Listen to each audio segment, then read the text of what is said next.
আমার মেয়ে টক খেতে ভীষণ ভালোবাসে।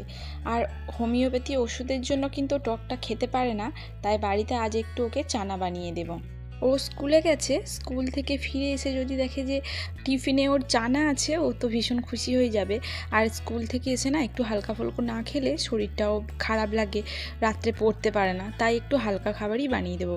তো দেখো এখানে চানার উপকরণ নিয়ে নিয়েছি।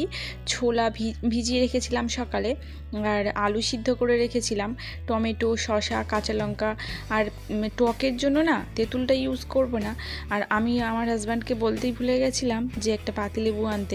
তো ফ্রিজে একদম হাফ পাতিলেবু ছিল, তো এতটাই শক্ত হয়ে গেছিলো যে কাটতেই পারছিলাম না, কিন্তু রস ছিল বেশ ভালোই। তো যাই হোক, এই যে অল্প একটু রস টিপে দিলাম।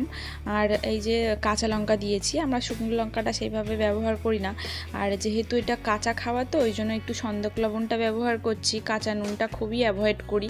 তো সন্দক লবণ, আর এখানে দিচ্ছি একটু ভাজা মশলা। চানাতে আসল টেস্ট হয় এই ভাজা মশলাতে। এখানে তেজপাতা, শুকনো লঙ্কা, জিরে, মৌরি, ধনে সব রকম শুকনো খোলায় ভেজে আমি গুঁড়ো করে রেখে দিয়েছিলাম।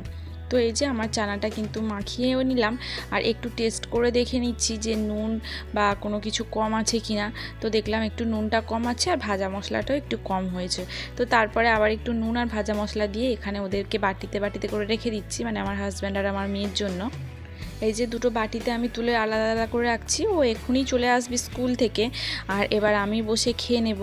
আর সত্যি বলতে গিয়ে চানাটা এতটাই সুন্দর খেতে হয়েছিল, টক হয়েছিল, মানে টমেটোর যে টকটা সেই টকটাই হয়েছিল, বেশ দারুণই হয়েছিল। যাই হোক, আমি চানাটা বসে খাই, ততক্ষণ তোমরা আমার চ্যানেলকে সাবস্ক্রাইব করো। টাটা, বাই বাই, আবারও দেখা হবে।